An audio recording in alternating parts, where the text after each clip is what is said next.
My name is Lily, and this is the story of the craziest wedding I have ever attended. The morning of my cousin Emma's wedding started peacefully. The sun was shining through the hotel window, birds were chirping, and everything felt calm. My mom was already dressed and excited. "Today is going to be perfect," she said. I believed her. That was mistake number one. The wedding was in a huge garden behind a fancy hotel. White chairs were lined up in rows, each decorated with pink ribbons. Flower petals covered the aisle. It looked like something from a movie. Guests walked around taking pictures. Soft music played from hidden speakers. It really did look like a dream. I went to see Emma in the bridal suite.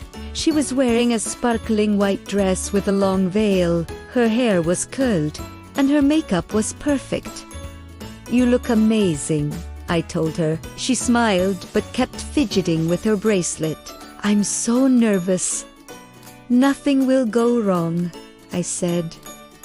Famous last words. Suddenly Daniel, the groom, rushed into the room, looking pale. "The rings," he said.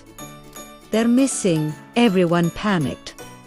The best man, Mark, had lost them. We searched everywhere. Finally, my little cousin Ben walked in holding the ring box covered in chocolate frosting. He thought it was candy. The rings were safe, just sticky. We laughed in relief. But the day was just getting started. As Emma walked down the aisle, she sneezed loudly. Then again, and again. She was allergic to the flowers. The wedding planner started removing bouquets while Emma tried to smile through watery eyes. Between sneezes and tissues, she and Daniel still said their vows. Everyone cheered when they kissed. Right after the ceremony, guests moved to the reception tent. That's when the lights suddenly went out. The music stopped. The fans stopped. Even the microphone stopped working. We all stood there in silence. Then Uncle Rob said, "Well, this is romantic." It took 10 minutes for the power to come back. Everyone clapped like we had survived a storm. The giant wedding cake stood proudly in the center of the room. Emma and Daniel cut the first slice. Crack! The cake slowly leaned and then fell forward onto the table. Frosting flew everywhere. Emma stared at it for 2 seconds, then burst out laughing.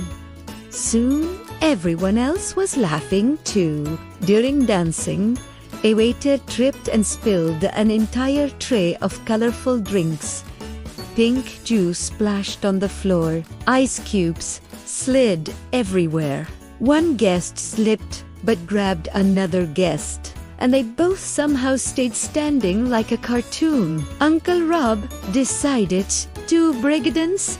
He spun once, twice, then slipped on cake frosting. He grabbed a tablecloth, pulling down cups, plates, and napkins.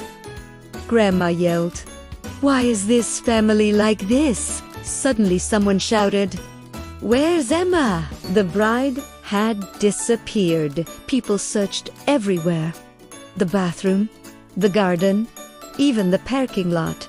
Finally, we found her in a quiet hallway eating a sandwich. "I was starving," she said. "I didn't get lunch." The flower girl, Mia, suddenly started crying. My feet hurt. "I don't want to wear these shoes." She threw her tiny white shoe across the room. It landed in the punch bowl. No one even reacted anymore. The DJ tried to play romantic music for the couple's first dance. Instead, a loud chicken clucking sound blasted through the speakers. Everyone froze. The DJ turned bright red. Wrong file. The whole room laughed. A strong gust of wind blew through the open tent. Napkins flew into the air. Decorations fell. Someone's wig almost flew off. Daniel had to chase the wedding program as it flew across the grass. During his speech, the best man, Mark, said, "I promise I'm more responsible than I was with the rings." Everyone laughed. Then he accidentally knocked over the microphone stand. Loud screech. Grandma covered her ears. Later, while dancing, I slipped on something sticky and almost fell. A stranger caught me just in time. "Cake frosting," he said. "The true villain of this wedding." We both laughed. At the end of the night, fireworks were supposed to go off. Instead, only one tiny spark shot into the air and fizzled out like a sad birthday candle. We all just stared, then someone clapped. Anyway, as we walked to the car, Emma's dress had stains. Her hair was messy, and she looked exhausted. "Worst wedding ever?" I asked. She smiled. "Best wedding ever," she said. Nothing went right, and that made it unforgettable. And she was right. No one will remember the perfect chairs or fancy decorations, but we will always remember the missing rings, the sneezing bride, the falling cake, the breakdancing uncle, and the fireworks that gave up. And honestly, it was the most chaotic, funniest, most unforgettable wedding in history.